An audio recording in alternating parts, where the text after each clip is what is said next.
I'm really grateful that you all have come out. We're having a conversation today about lessons for building creative economies. We're launching a new report called Lessons for Building Creative Economies. I want to thank Chris Metzger, who did a really great job on helping do the majority of the writing. I get to put my name on it, but he did most of the work. We're really grateful to have our friends from Taiwan here. I love Taiwan. What a great place. It's got economic freedom, it's got religious freedom, it's got political freedom, it's got cultural freedom. It's a beacon of liberty in Asia. It's a power of example. It's a great place. I love going to Taiwan. I'm always inspired when I go. And it's very important that Taiwan continue to be the beacon of liberty and the power of example that it is.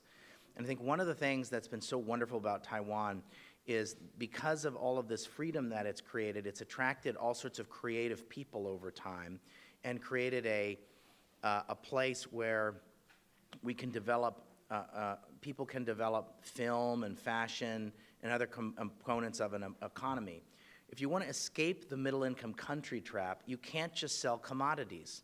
You can't just sell rocks in the ground or oil or agriculture. I'm all for all of those things. I'm for oil, I'm for gas, I'm for mining. They're very important to an economy. But if you want to escape the middle-income country trap, you have to have innovation-led economic growth. You've got to have a creative economy. You've got to have a knowledge economy. Taiwan really understands this. And so they've made major investments not only in creating the enabling environment for all this, but they've voted with their feet and they've set up an important fund. Chair Ting leads this important culture fund.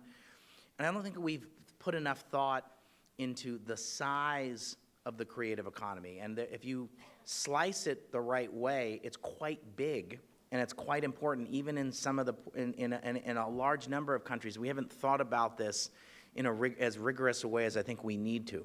I'm really pleased to have my friend, former Congressman Charles Bustani, who's affiliated here with CSIS, a longtime friend, and co-led a work we did on the future of work about a year ago. A longtime friend of CSIS, a conservative internationalist, a friend of Taiwan's, to help make some welcoming remarks. I also want to welcome my friend Dr. Carlos Diaz-Rocio, who is the Chief Operating Officer for the National Endowment for Humanity. So we've got a wonderful group of folks to help us to really talk about and unpack these issues. But I'm going to turn the floor over first to my friend Congressman Bustani. Congressman, come on up. Please welcome Congressman Bustani. Thanks a lot, Charles.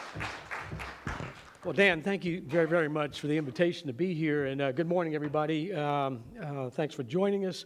And Dan, I want to associate myself with your remarks. I can't repeat your eloquence about Taiwan and my own personal affinity and love for Taiwan, but great remarks to start this whole program. I'm very pleased and honored to give these opening comments about the release of this new report, Lessons for Building Creative Economies. I think this report's a really valuable piece of work to provide insight, to highlight the importance of the creative content industry, its contribution to GDP growth for countries potentially. Certainly we're seeing this with Taiwan, but also its broad contribution to international trade. Dan mentioned the importance of the innovative economy, and innovation drives growth, clearly. In fact, there was a Department of Commerce study, I think it was back 2015 or 2016, that showed in the U.S. nearly 40% of the growth in the United States related back to R&D intensive industries and innovative companies.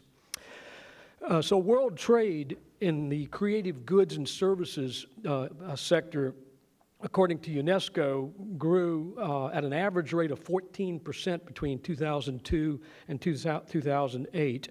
And in fact, the figures for 2013 from UNESCO, which I think are the last figures widely available, showed that the impact of this sector was $2.25 trillion in revenue globally and created 29.5 million jobs.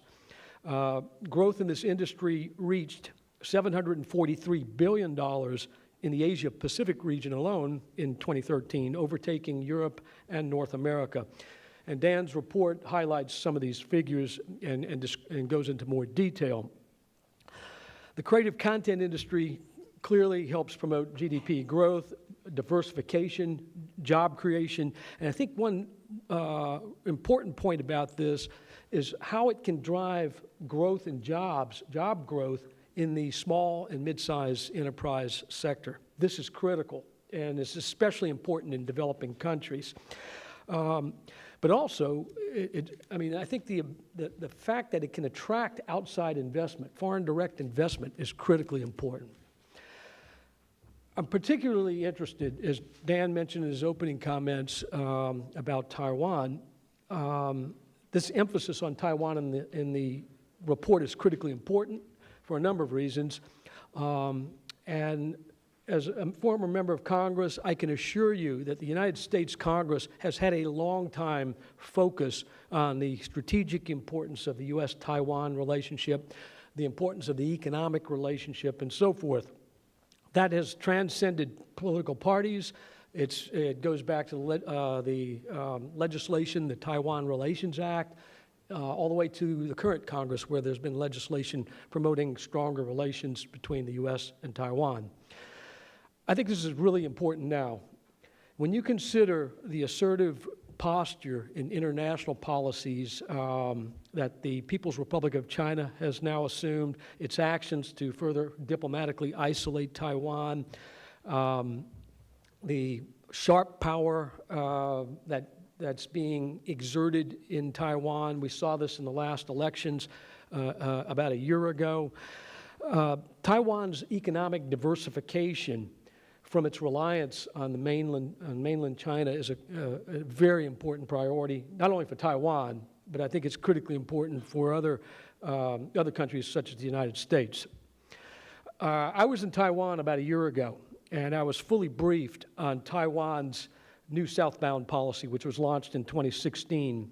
I had think tank briefings. I had briefings at the ministerial level to understand better what the new southbound policy was all about, why it was being implemented. And the more I heard, the more impressed I came away with this is the right approach, striking the exact right balance for Taiwan, and it could be an example for other countries in the region.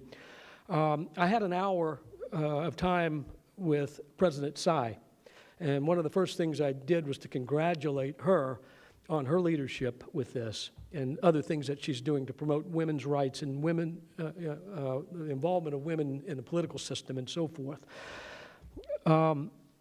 As you all know, this policy is it's focused on the ASEAN countries, 6 South Asian countries, along with Australia and New Zealand, to promote exchanges and investment in a number of sectors, which include health, education, agriculture, technology, and certainly the creative content industry is a part of that.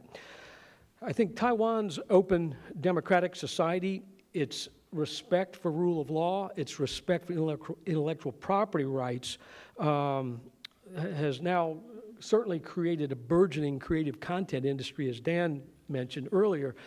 And I think this creates a huge opportunity going forward. If you consider that the current administration here in the United States has launched the what it's calling the Free and Open Indo-Pacific program. This is basically building off of what Congress did with some reforms with the BUILD Act to provide public money, which would then be used in the Asia-Pacific region, or the Indo-Pacific region as it's now called, to try to attract private sector investment.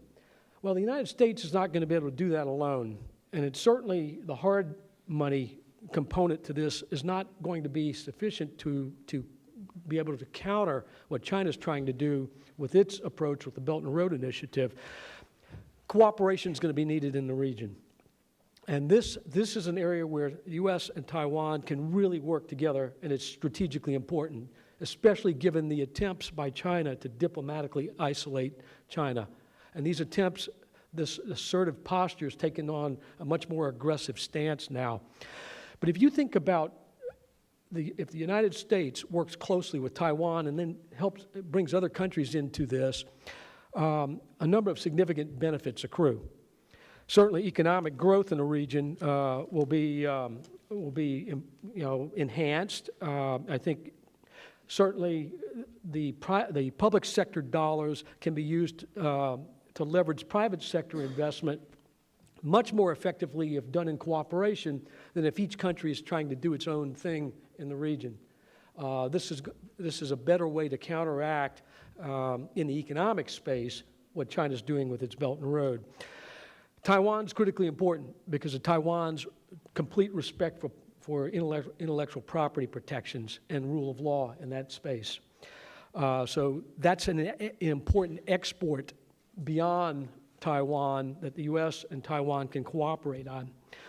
I think I mentioned SMEs, small and mid-sized enterprises, the creative content industry in this space, in a collaborative effort, these small enterprises will benefit. And we've seen this in the United States where states, for instance, have put in place incentives to bring in the creative content industry, and small businesses benefit. Whether it's the advanced lighting you use in movie production, ranging sound, audiovisual, all of those components, a lot of that's done by small business. And so this creates tremendous opportunity. And I think certainly the soft power elements of cooperating in this will be critically important. I think the creative content industry can be one of the lead components in this type of cooperation. Why? Because in terms of trying to attract private investment and using whatever public dollars are used, I think getting private investment to come in that space will be much more easily accomplished than trying to build hard infrastructure, which needs to be done, obviously, in the region. But you want to create sort of a basis for private investment to follow public investment. And I think this is why the creative content industry and Taiwan's preeminence in this particular area could be really important strategically for the United States in cooperation with Taiwan to launch a very effective opening salvo in the free and open Indo-Pacific concept. So the new southbound policy, which is really focused a lot on soft power, looking at the sectors that are involved, that integration is critically important for the success strategically of what the United States wants to do. So, Dan, I want to congratulate you and Chris on this outstanding report. You and your colleagues here at CSIS have done a great service with this. I hope you all read the report, digest what's in it. I think it's a good opening to further work in this area, which I think will benefit not only the United States and companies here in the United States, but certainly Taiwan and others in the region. So this is a time for leadership. It's a time to consider that the competition is brisk in the region with China's Belt and Road Initiative. We need an effective counter outside of just the pure military side. And so this economic innovation thrust is critically important. Dan, again, congratulations.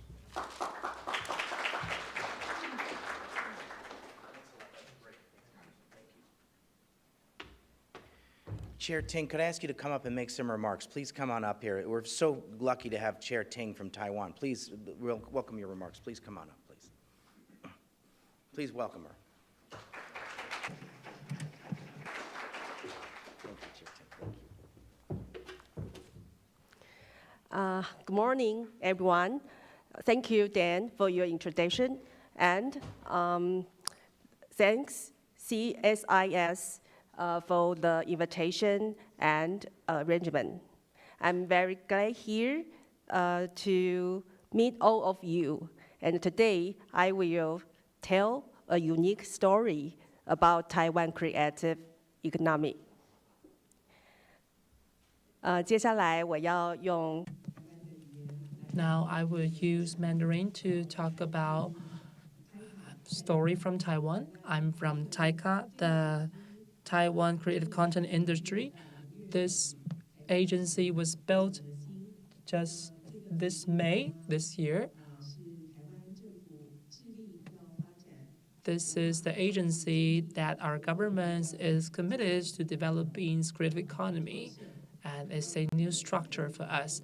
In our board director, we have representatives from Ministry of Culture, intellectual property organizations, Ministry of Economic Affairs, as well as private sectors.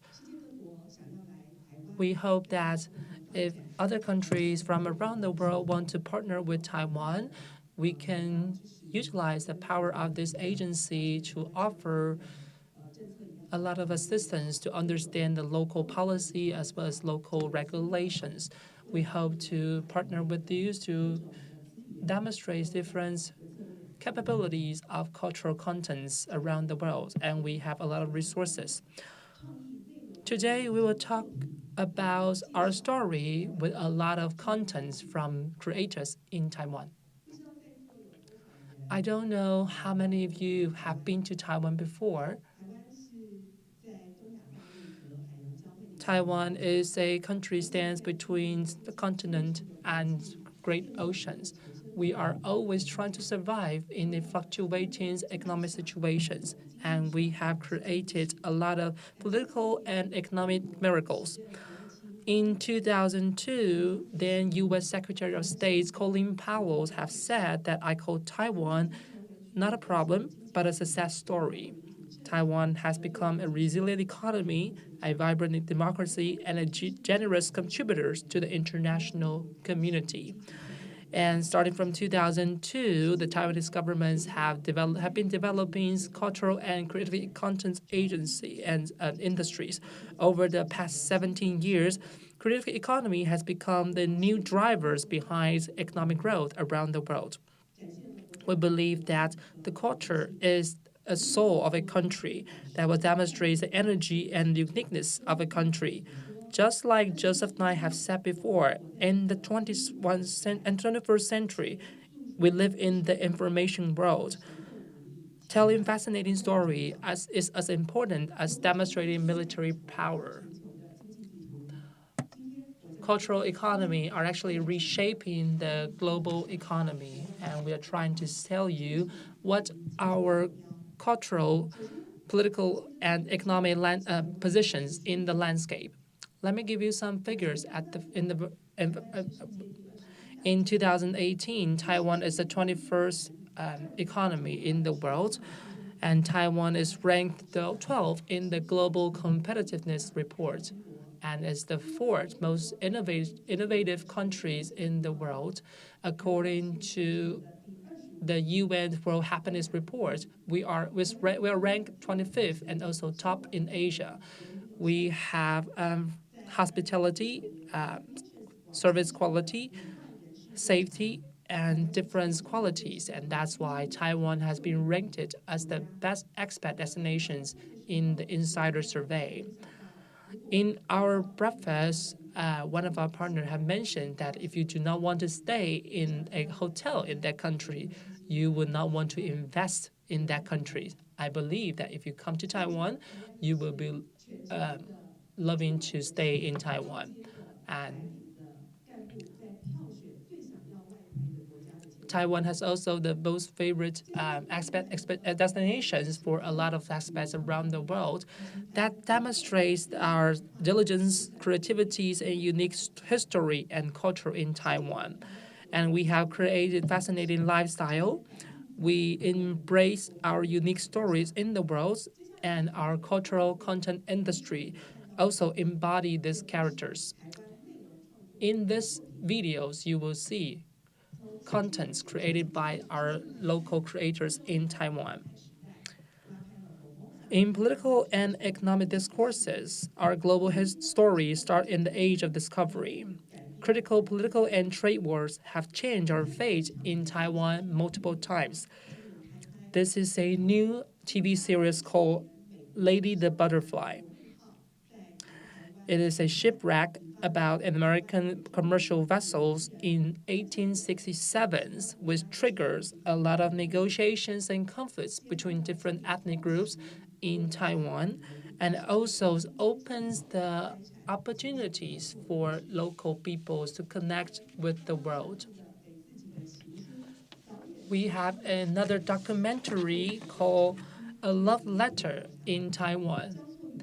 The director goes through historical materials and tries to understand the old town of Taipei. He presents a female perspective and talk about Taiwan stories back in 1930s and also the memories that we're forced to erase.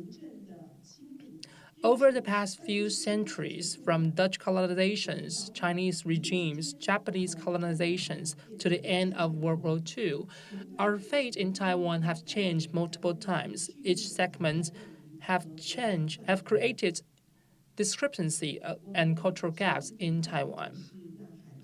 We try to resist, struggle, and persist. And because we are doing this with the hope of survival. And this is a classic line that we see in a horror movie called Detention in Taiwan. Based on the martial law eras in the 1960s, this story have created a blockbuster in Taiwan this year. In the recent film festivals and awards, it has received 5 different major awards. It is adapted from a horror game in Taiwan. This film, Detentions, are using high quality of art and music designs and have captured attentions from audience in China, Japan, and other countries. This historical legacy, cultural heritage, and the culturally open and free environments has become the components and elements that we use in our cultural contents. For example, the National Human Rights Museums, opened in 2018, was an important location of political prisons. And this performance created by emergent artists is actually using virtual reality technologies so the audience can experience the struggles under national violence and martial law. Our new media artist Huang Xinjian has collaborated with an artist from United States, Laurie Anderson, to create this new VR works and has received the recognition of Venice Film Festival. His latest work, Bodiless, is actually based on his childhood memory. He used VR technologies to describe how military governments under martial law have restricted and suppressed human freedom and human liberty. After the Second World War and during the Cold War, Taiwan experienced nearly 50 years of authoritarian regimes until mid-1980s that we have democratization process in Asia offer new opportunity in Taiwan. We are always learning with something different from us. We're trying to understand the people who have different backgrounds and different understanding. We continue to work after we lifted the martial law in 1987. In 1996, we voted our presidents for the first time. In 2000, we voted the long-term governments out. And this is a new upcoming TV series called Island Nation that review the democratization process in Taiwan. If you want to understand how we experience the process and what kind of undercurrents that we have experienced before, you should definitely take a look at this new series. With U.S. aids in 1970s, we tried to create a lot of economic prosperity in Taiwan in 1970s. We created economic miracles, but there's also a dark side behind this miracle. And this is a new series adapted from the local novels in Taiwan that focus on how female workers in factories back in 1970s tried to struggle and try to strive in these circumstances. From traditional manufacturing to IT productions, from Christmas light to iPhone, American families and consumers were very familiar with products made in Taiwan. And over the past few years, with the support from Ministry of Culture, we tried to support a lot of cultural industry in Taiwan. This is the new National Kaohsiung Center of the Arts, opened last year in Taiwan, and it was praised by the Guardians as the most fascinating cultural contents, cultural center in Taiwan.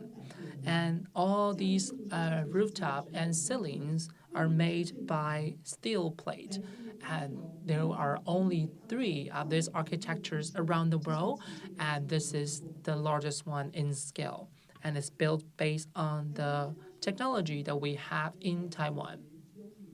We have developed information and communication technology and produce a lot of products with other famous brands around the world. However, we are often underestimated in the past, but it's been changing. For example, this is the VR projections that we have that got the recognition from Venice Film Festival. It utilized the technology from Delta Electronics in Taiwan. So even NHK from Japan have adopted this technology.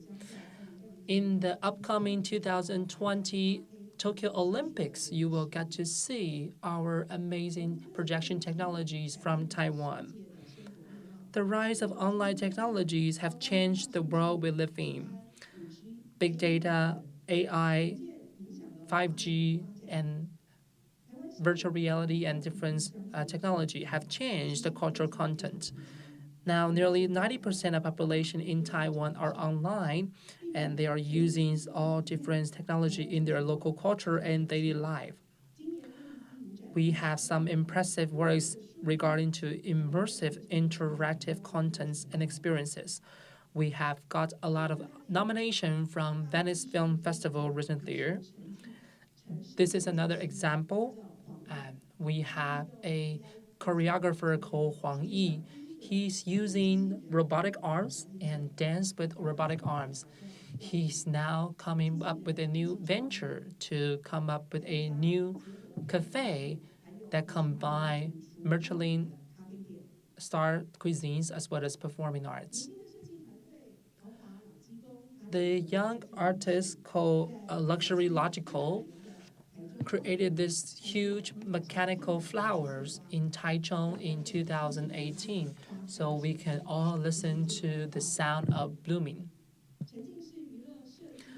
Immersive entertainment design team called Surprise Lab that combines food experiences and theater performances to create all different experience of senses.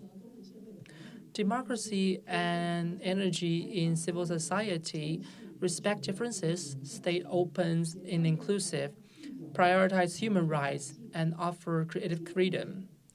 In May this year, Taiwan becomes the first country in Asia that legalized marriage equality. Back in 2016, the platform Kakaulala was founded as the first LGBT streaming platform in Asia. It is now available in 21 countries around the world and is expanding to South Asia recently and has become an important platform to discuss about gender equality. On the other hand, we have more than 700,000 migrant workers by the end of last year and nearly 200,000 new immigrants from Southeast Asia. This community gives us diversity and also gives us the bridge to connect with Southeast Asian cultures. Environmental protection is certainly critical to sustainable development. Our recycling rate in Taiwan is only second to Germany. The plastic bottle recycling rate is up to 95%, and all this recycled material is now integrated into fabrics and fashion industry. Many emerging fashion designers also integrate these eco-friendly materials. Creative economy in Taiwan is now nearly $30 billion in scale with international appeal. We have e-commerce platform like Pinkoi expanded to other Asian countries. You probably have heard of South by Southwest before. It's one of the largest music festival in America. Its director, James Myers, says that while it's difficult to describe how unique Taiwanese music is, it is certainly very distinctive. Television and film has been a very important to the cultural economy in Taiwan and around the world. Our film, More Than Blue, has reported over 140 million US dollars in box office. The World Between Us is a television series that have a lot of markets around the world and is available on Netflix as well. The film Detention that we have talked about is licensed in Asia and America. The Japanese producer Fumiko Kokosa have said that open and diverse styles amongst Taiwanese creators is definitely creates a lot of opportunities in the future. Streaming service providers are expanding around the world, and over the past 3 years, our streaming platform CatchPlay in Taiwan is expanding in Southeast Asia. Its revenue in Indonesia is even higher than in Taiwan. Cultural industry in Taiwan expands globally in the past few years.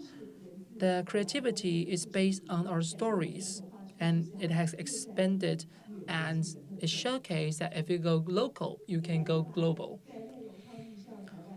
Over the past few years, Taiwanese have exhibited their cultural and contents creativity.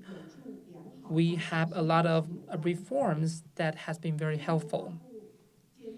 Ministry of Culture has established a platform across different government organizations to integrate different policy. TICA that I represent is inheriting these opportunities to provide a service platform to optimize industry developments and also collaborate around the world for a new partnership. With this policy supports, we have multiple tools. By integrating cultural contents and creativities, we can increase our energy to have a mutually beneficial relationship with the world.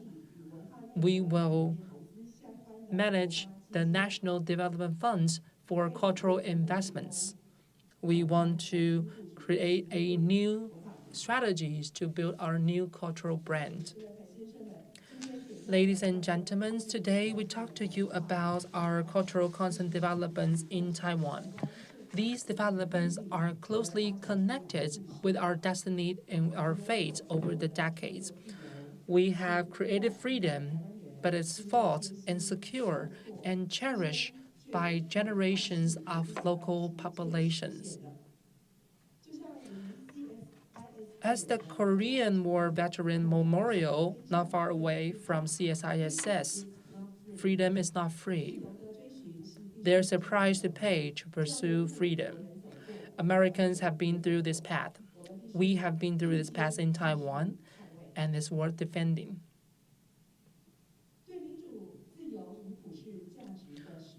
We are executing and demonstrating the freedom, open, and universal values.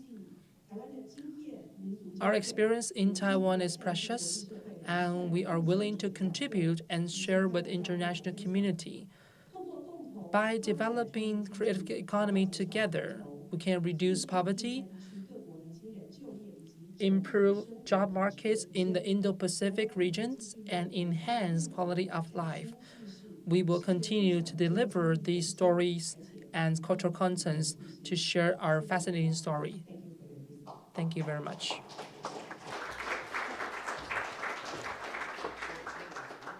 you so much. Okay, let's start our panel. I'm going to ask my panelists to come and join me up here on the stage. Thank you, Chair Ting. That was just fantastic. That's really well done. Freedom is not free. Thank you very much. Come on up, panelists, please. Let's get started.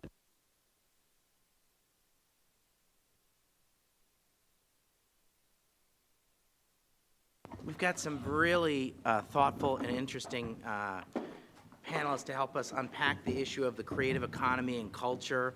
I think the opening speech by Chair Ting, I think, really helped set the stage quite nicely. I also am very grateful to Congressman Bustani for helping also provide a little bit of additional context.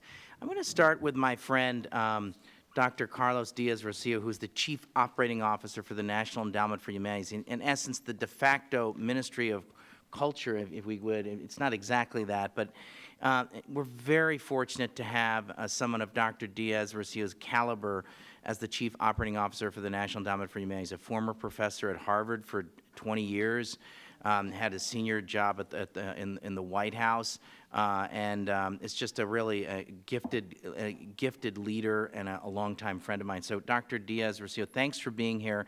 I'd love for you to just share a little bit about how does the United States think about the creative economy? How does the National Endowment for Humanities fit into this? And could you talk a little bit about how does this fit into to job creation in our own country? Because Chair Tang was talking about how this is a important source of jobs in Taiwan. I know it's an important source of jobs in our country. So please go ahead, Dr. Diaz-Rocio. Thank you, Dan, for that overly canned introduction and for putting this together. As somebody whose job was to grade and evaluate papers and reports for a long time, I can tell you that this is an excellent report. Are we getting an A? You're getting an A+. Oh, thank you, Professor. I read it yesterday, and it's outstanding, so thank you. Well done.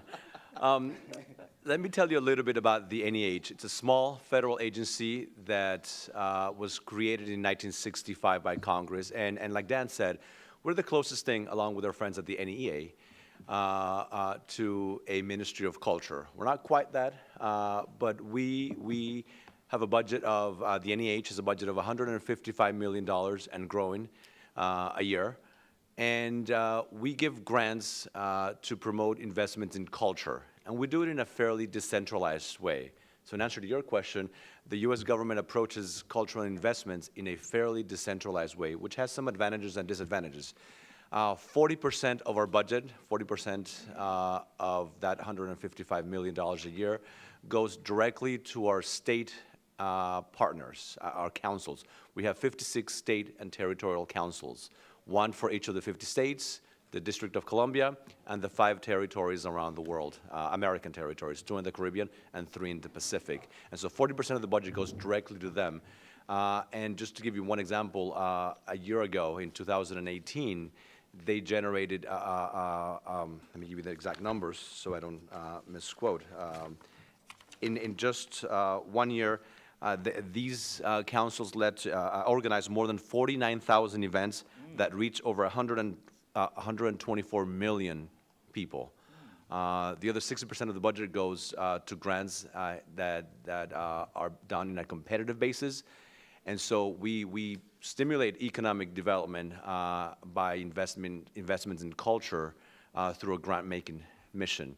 Let me give you a couple of examples of things we're doing as part of the administration to promote economic growth. One is, I think, one of the most exciting grants. It's a brand new grant line that promotes infrastructure. The president cares deeply about infrastructure. He sent a $1 trillion package to Congress. Congress hasn't acted on it, but we're doing stuff on infrastructure. And these grants strengthen the institutional base of cultural organizations by enabling infrastructure development and capacity building. Physical infrastructure. So we fund the things that donors don't like to fund, whether it's in a small museum in the middle of nowhere or at the Met in New York City. Donors like to fund the exhibits so they put their name on them. The big exhibit halls, the pavilions, the wings of the fancy museums. But nobody likes to fund the road that leads to the museum, or the parking lot, or the HVAC system that breaks down, or the roof that is leaking, right? We're not going to get the Dan Rundy corner of the roof, It's got a great sound to it, though. Dan Rundy roof, right? So we fund those things. Physical infrastructure in cultural institutions, museums, libraries, and they're matching grants, and so we give a couple of $1 million, and the institution has to raise 3 or 4 times as much in non-endowment funds, with the exception of some presidentially designated institutions like Hispanic serving institutions, historically black colleges and universities, in which the match is 1-to-1 to spur growth in these communities. So the administration is actively involved in promoting the physical infrastructure of cultural organizations around the country. So that's one example in which we're creating very specific jobs. This funding is very catalytic. Our estimate is that for every dollar that we give, they generate about $9 additional in the economy. And so when we give a grant for a physical infrastructure project, like the leaking roof, that means that contractors and architects and construction workers are going to get jobs. And so that's one of the things that we're doing to promote economic growth in the creative economy. Second thing we're doing is looking forward to the 250th anniversary of the Republic in 2026. We're launching a new initiative called A More Perfect Union to give grants to commemorate, to celebrate the 250th. And a big part of that is civic education. We believe that the creative economy includes funding for colleges and universities for education. And so we're having this big push to promote civic education across the country so that students understand the value of democracy. You know, this great quote that freedom is not free. Our students are not learning civics anymore in public schools, so we're having this big push to make sure that civic education is part of the curriculum. So these are just a few of the examples in which we are doing what we can to promote the creative economy, again, in a fairly non-centralized way, not by mandating policy from Washington, D.C., but by letting the communities, through our grant-making mission, come up with projects that we then fund with the budget that Congress generously gives us. Dr. Diaz, one of the things is, what's the size of the culture or creative economy? And I know there's different estimates, but talk a little bit about what the size is, because I think it will surprise our audience how big it actually is. It is big, and like you rightly pointed out, it depends on how you measure the creative economy. If we measure it in the most generous terms, including art, entertainment, music, tourism, cultural tourism, estimates are that it's a little over 10% of the nation's GDP. Wow. When you do it in a generous way. Wow. Again, including tourism, which is, in my opinion, a big part of the creative economy. What are some of our comparative advantages as the United States let's call it in the culture or the creative economy space in your mind? That's a tough one because there's so many things that I can tell you. We are a big exporter of ideas. The American creed, right? I believe in American exceptionalism. This idea of liberty, freedom, democracy, free markets. They're not uniquely American ideas, but the combination of them is very American. And so that is a huge advantage.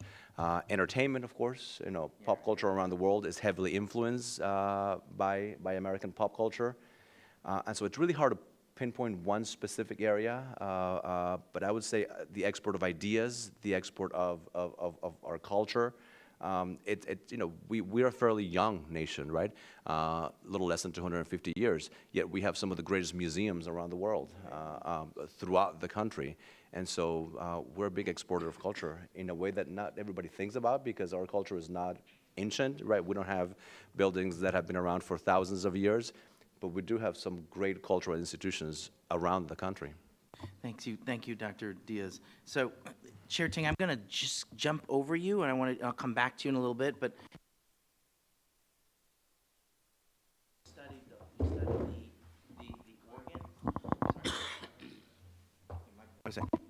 You studied the organ, and you also wrote The Creative Wealth of Nations. I mean, I think you really filled an important intellectual void in this discussion when we went out and did the kind of scrub the world for important books or important intellectual contributions to the discussion of the creative economy.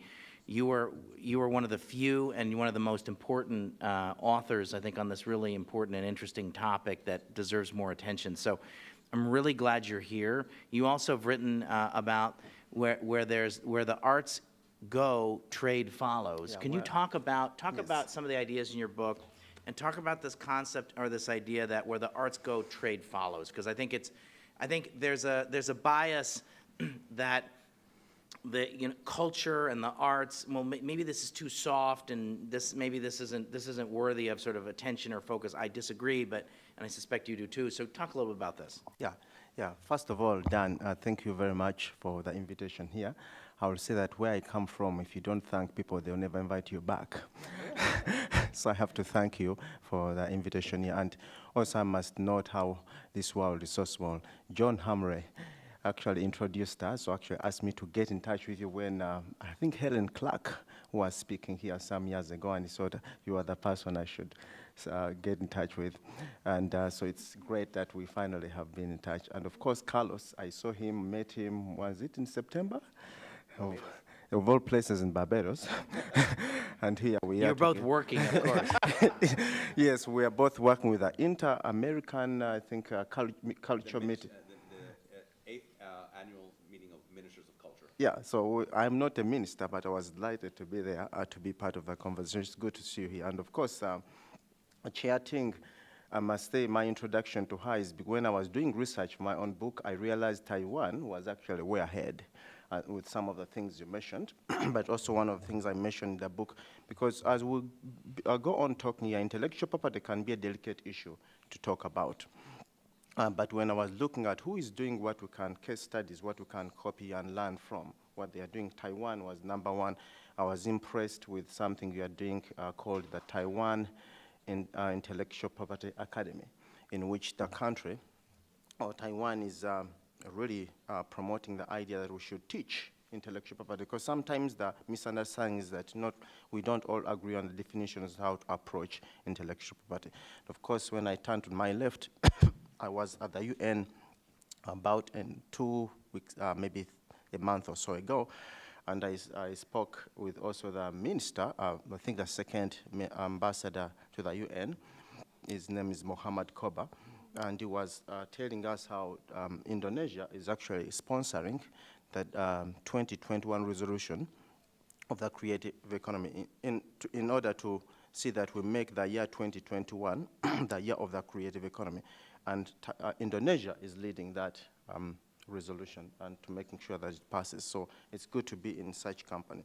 So now to answer the questions which Dan asked, I think it's very impossible to talk about things like, for example, economic diversification when we exclude the creative sector.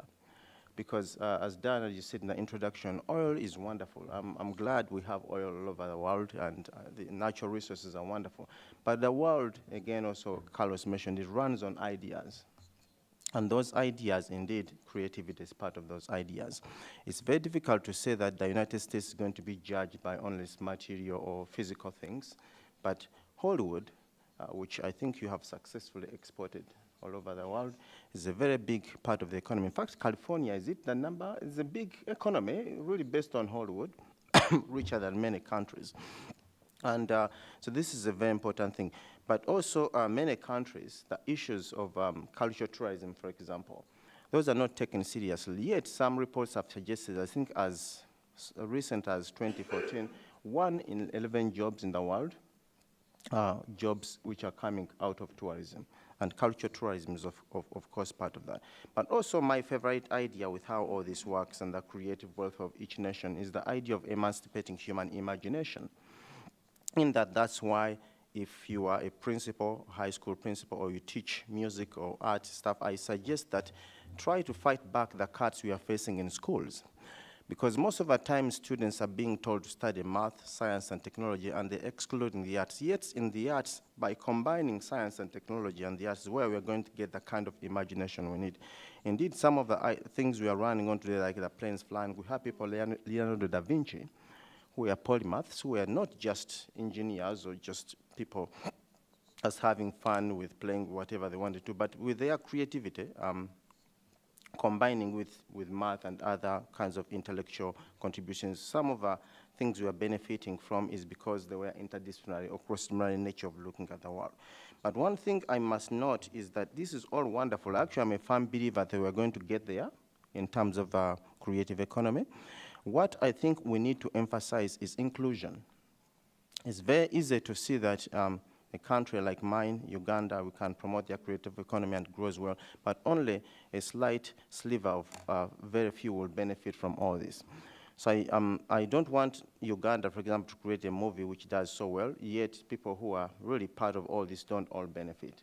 So how can we make sure that the creative economy is inclusive and not excluding everyone else? In fact, for me, I wrote my book considering the issue of economic diversification, where I argue that oil was already, is it what you call elite capture? Already people who are in charge of this industry, and there's no room for other things. So if you diversify the economy, and you make sure the art sector is also part of it, or the creative economy, how inclusive should it be, and how do we make sure that everyone is on board? And finally, the issue of climate change in the green economy. I think Taiwan, you mentioned something very impressive where we are cycling, and you are turning this into fashion. So I think those kinds of things, they are not the easiest way to look at them, but I think we can get inspiration from examples like in Taiwan and elsewhere. Yes. Great. Thank you, Patrick. Thank you very much. Lynn, you get the prize for the longest travel. The report we wrote talked about the Taiwan creative economy, talked about the Indonesian creative economy. We wanted somebody to provide a voice from Indonesia. You're not Indonesian, but you're not, I'm not sure, maybe you're almost honorary Indonesian at some level. You've been in Indonesia a long time, but you represent the American Chamber of Commerce in Indonesia. You're the managing director there, and you know Indonesia really well. And we wanted to provide we wanted to get your perspective on particularly the Indonesian creative economy. How do American companies think about it and some of their concerns, and what are their hopes? Because it's an enormous opportunity, of course. Well, we sometimes think of Indonesia as the largest unknown country in the world. People ask sometimes, "Oh, Indonesia, that's part of India?" You know, because it's not well known to the United States, and in a way that it should be for the fourth largest country in the world, the third largest democracy, the largest Muslim majority country in the world. It's a country with enormous diversity, enormous number of cultures, and a lot to share with the world. The Indonesian government, forgive me, has recognized this by wanting to promote creative economy, promote ways to monetize and create jobs out of creative economy and out of the wealth of creativity in Indonesia. My lens on this is through, obviously through American business, since I represent the American Chamber of Commerce. So one area that I think there's a lesson there for other countries as well is that the Indonesian government has opened up, for example, film production and distribution to foreign investment, 100%, which is a good thing. However, film production has not taken off, and people in the Indonesian government are sometimes kind of perplexed. They say, well, why isn't Hollywood coming here to make movies? It's such a beautiful country. And I said, well, it is a beautiful country, but how do you make a movie in Indonesia? How do you bring a crew in? How do you set up the facilities? What kind of hoops do you have to jump through? And that's where the regulatory environment and the rules of the road can create delays and problems. I once met with a woman from the Creative Economy Agency in the first administration of President Jokowi, who did a kind of a Rube Goldberg sketch for me of what it takes to get a film permit, and it all ends up in a committee with the immigration authorities, the national intelligence authorities, the police, the military, the foreign affairs, et cetera. And these guys rule on the script and whether the script is good for Indonesia. And at that point, I said, well, where's the Creative Economy Agency in this committee? I said, oh, no, we're not invited to those meetings. So this is the kind of an example of a regulatory problem that's holding back what could be an enormously interesting location. One of the things that we've tried to promote and have tried to make some headways with is to get Indonesia to accept having a film promotions board to clear out some of the roadblocks so that Indonesian creative artists and technical people in the film industry would be able to work with Hollywood to build their own industry, and that would be a real step forward. And that hasn't happened yet because it's still not, the country's still not ready to be that open, I guess, in a way. There's a couple of things going on. I mean, you could talk all day about Indonesia, but a couple of things going on that I think are interesting in the current government, the new government of President Jokowi. They've now taken creative economy and put it under a ministry. It's the Creative Economy and Tourism Ministry, which will give it more regulatory clout in promoting creative economy ideas and issues. And the other thing that's happened that I think we're all very hopeful about is the new Minister of Education and Culture is a guy named Nadiem Makarim, who started a company called Gojek. And those of you familiar with Indonesia would know that Gojek is this amazing homegrown bajillicorn, that unicorn 10 times over by now, I think, that really has revolutionized e-commerce in Indonesia. And the guy who started this, Nadim, went to Harvard, worked in Silicon Valley, worked on Wall Street, came home with an idea, and built it up into what it became, which is an enormously important company.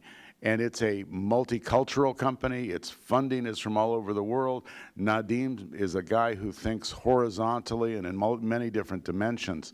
And so now you're going to have one of the most creative people in Indonesia directing and hoping to reform one of the most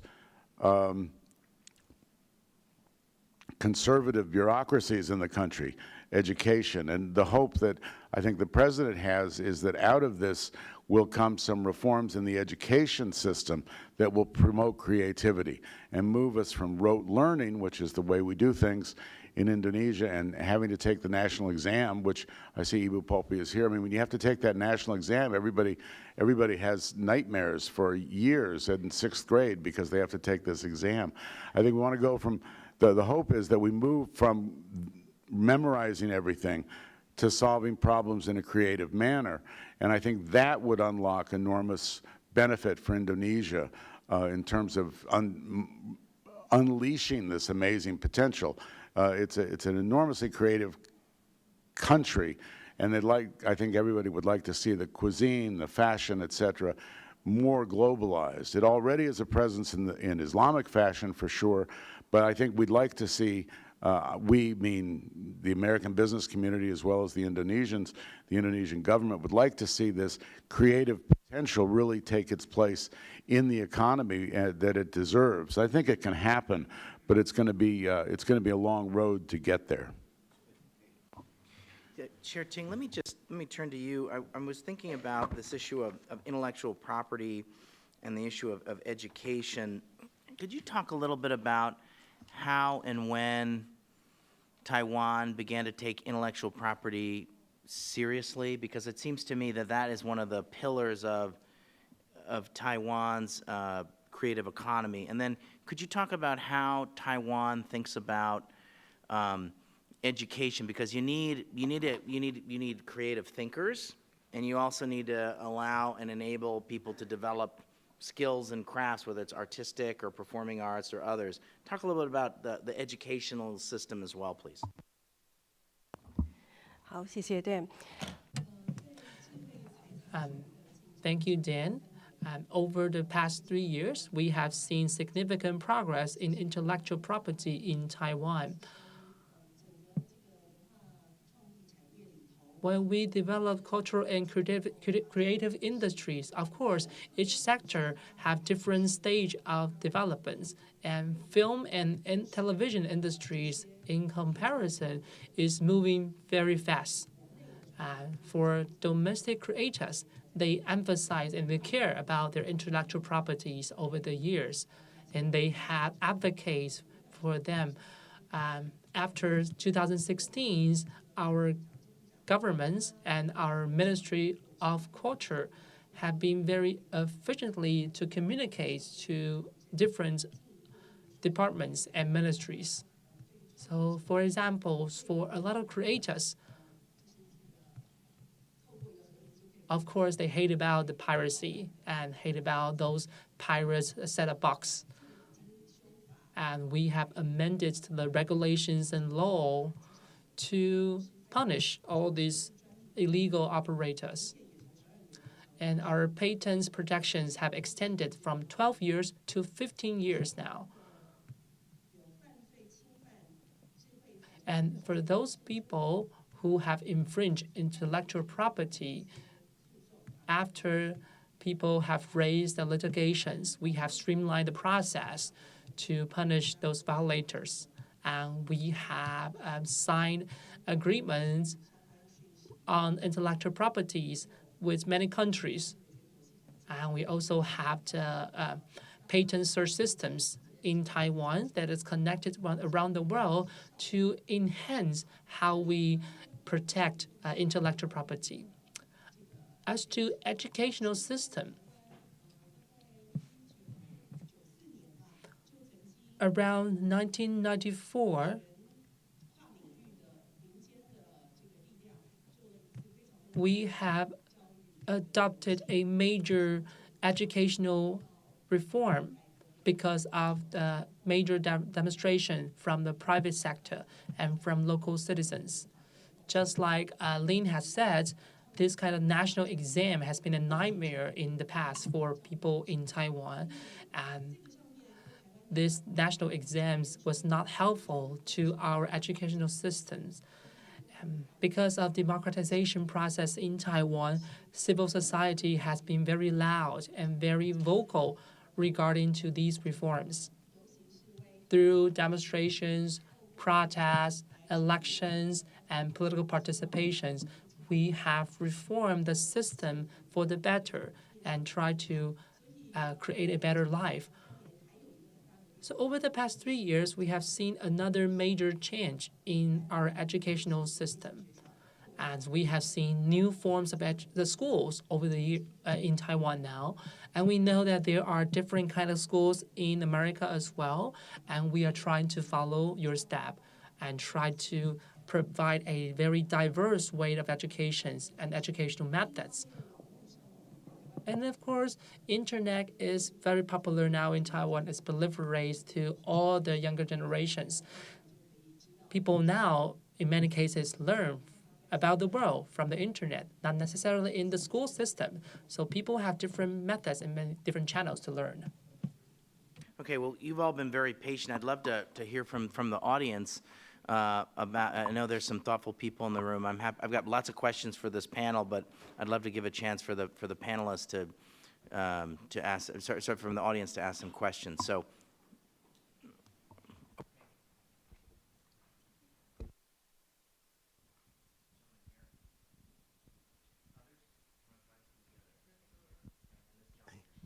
Okay. Thank you. I'm Dave Rabinowitz. I'm retired. And basically, if you were to spend 24 hours a day, 7 days a week, just watching new movies and TV shows, you would fall behind rather rapidly. And that's not even counting sports programming, new music, podcasts, forget about reading books or magazines or anything. And 300 hours of video is uploaded to YouTube every minute.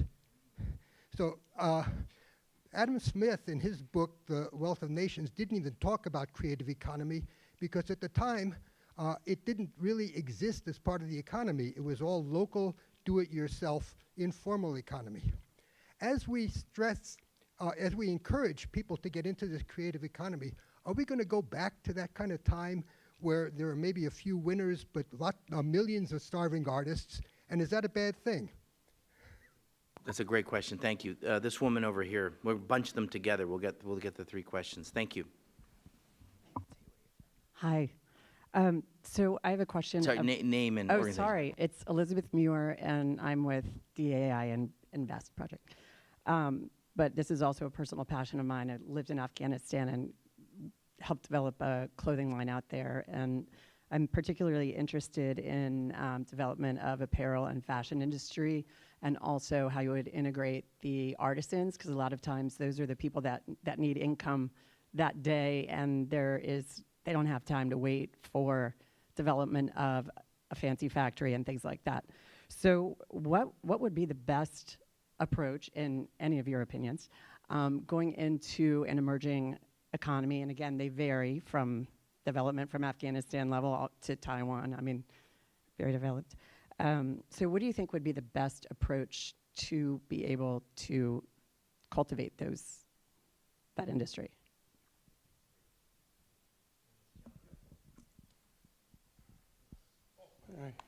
Recital.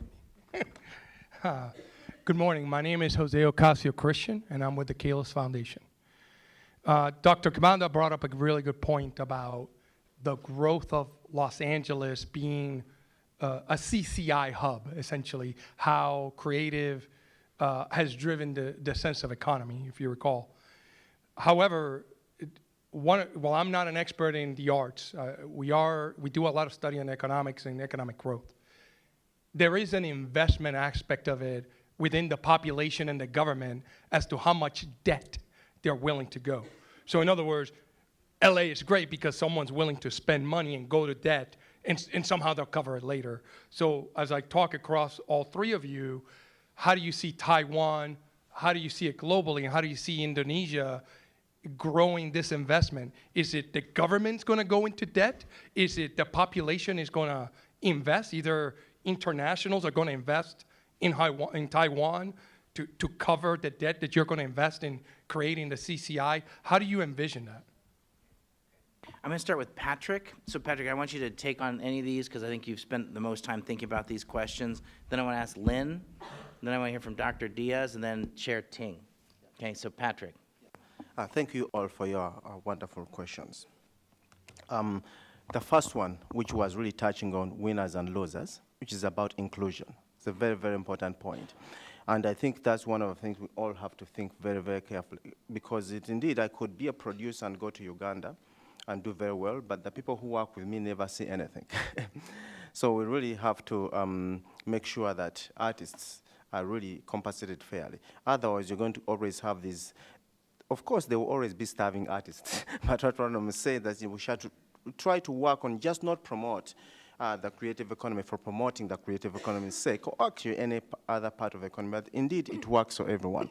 Now, one of the reasons I think it's important, because this will touch on the second issue of fashion, each country has amazing creativity.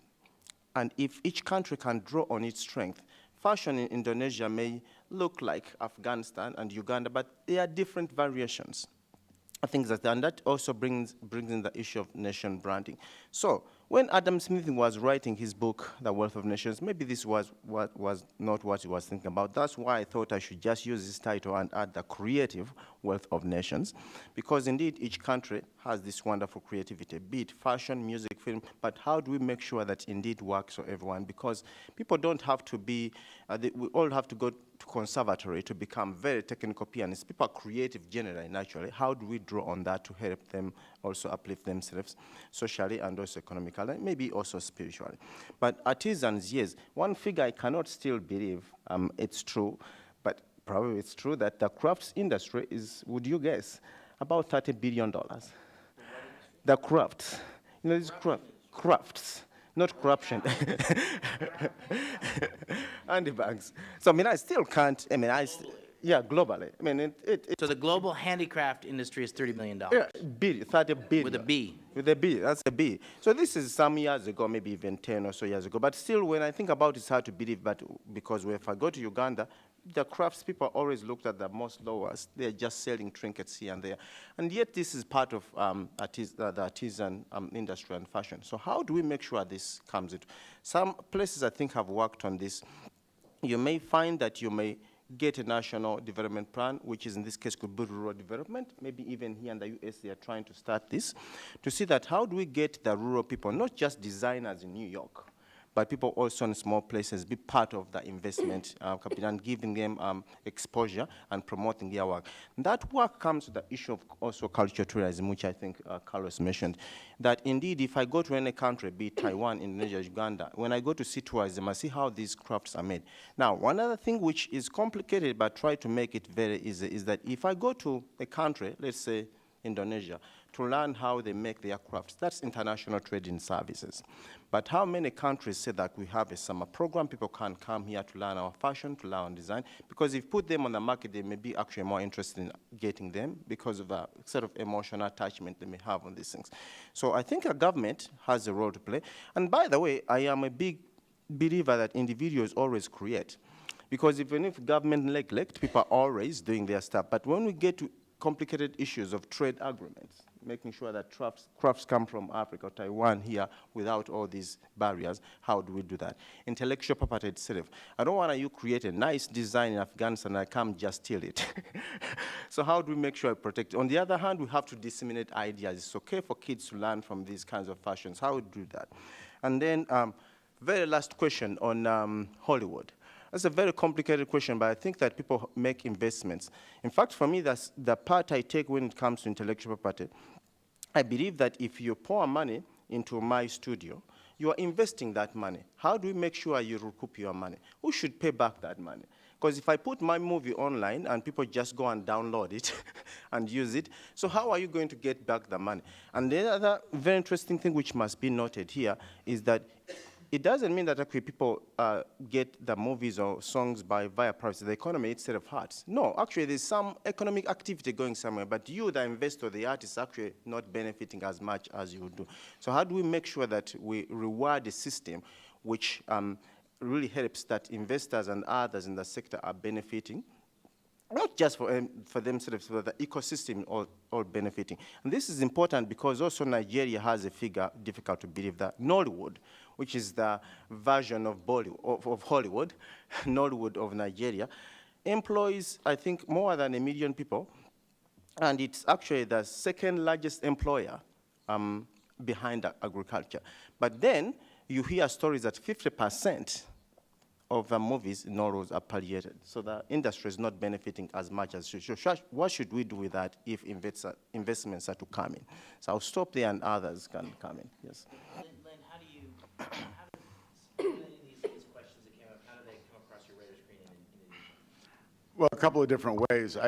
I'm struck by the question, is it Elizabeth? Yep. Yeah, Elizabeth asked from DAI.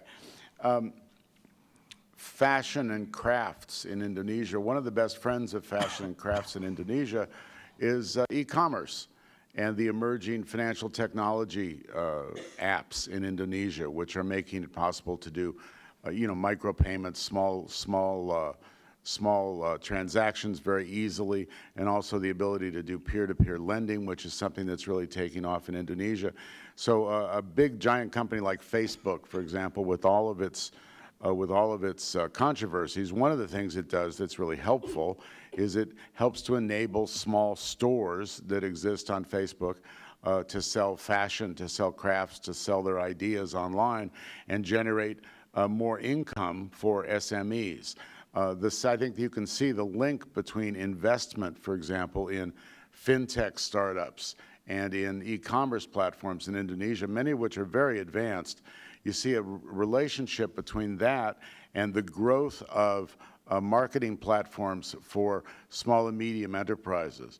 And one of the interesting things about this is, you talk about the role of government. What's government do? Well, government, one of the reasons, frankly, that fintech and e-commerce and app-based development took off in Indonesia is because that's the area where the government wasn't involved. And this is true in a lot of countries, where the government is not yet regulating. Very creative minds moved into those fields and created whole industries that now the government is trying to keep up with and regulate properly. So I think what I would like to see the Indonesian government do is be creative. They're doing well in fintech. They have a regulatory sandbox to allow people to experiment with the new platforms. And then I think that helps the growth of a lot of these creative industries. And we need, I didn't mention it earlier, and Indonesia needs IPR enforcement, because the difficulty is that virtually everything gets pirated in Indonesia still, despite a lot of regulations. There's a lot of task forces, et cetera, but it still is something that holds back development, holds back in investment from large companies like Hollywood filmmakers as well, but it also really hurts the little guy, because you may create a great product and then find, oh, it took off. So then, like, you got 8, 10 knockoffs because there just isn't the enforcement mechanism to keep up with it. So I'd like to see the government pay more attention to IPR enforcement for the local people and worry less about regulating the heck out of every industry and allow creativity to flourish. Great, thanks. Dr. Diaz. Sure, I'd like to pick up on this question of what government can do, because I get this question all the time. Everybody would agree that investment in culture is a good thing, because culture is the soul of a nation, it lifts our spirits. But we need to make a much more effective argument that these investments are good for economic reasons. We're in the process at the NEH of developing an office of data analysis that is going to quantify exactly what that economic benefit is, how many jobs we're creating.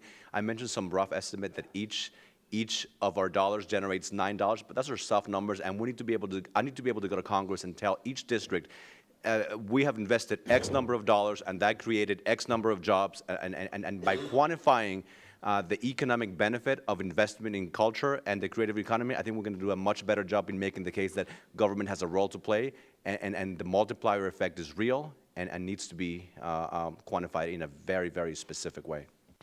Chair Ting, any final comments or final thoughts that you have?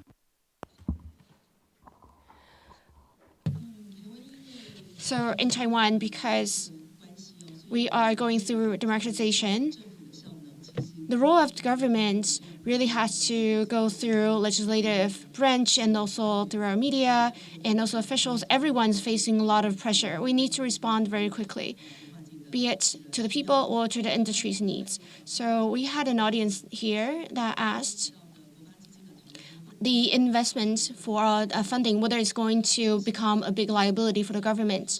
So this fund initially was set up to put into our technology and also our electronics. Taiwan and TSMC might be a company that you know about. So this company continue to make profits, and then they will continue to put the profits back into the fund. The current minister of our Minister of Culture is now trying to push for more investment in content and cultural content. In the past, a government doesn't play such a role in supporting this industry. Most of the time, they encourage it more passively. Obviously, there's a historic path here. As we're saying, we had gone through a lot of political process. So there's actually a gap in our culture. A lot of people in our society would want to bring their voices back, bring those that were once suppressed, bring their voices back. So we try to do so through legislative to accommodate the minorities in Taiwan. We actually now have a Hakka language TV station in Taiwan. So it's not necessarily an investment. It's more like a subsidy to support our cultural diversity, to really restore that diversity in our society. A lot of countries look at our subsidies and our supporting system, and they're very surprised by it. Because early in the days, a lot of creative workers receive support from government so that they can launch their work. However, they were not commercialized. These works are not commercialized, and we're not able to export this and consolidate it with international value chain. So what we are doing with Taika now is we are trying to add on to additional commercialization channels in addition to the subsidies that we already provide. Because this is a matching kind of fund. So for a project to receive investments, they had already received certain attention from the public. So with this way, a lot of private money usually goes to technologies or to biotech or to electronics. They're not as eager about investing in culture in Taiwan. But now everyone's seeing the new trend in Korea, and it's getting a little more traction, even though they're still a little skeptical, they're still not very sure, and if they don't get that immediate return after initial investment, a lot of time they'll hold their steps. So we are trying to minimize that risk for the private money, and we also welcome money from abroad. I think we're going to need to end it here. Please join me in thanking the panel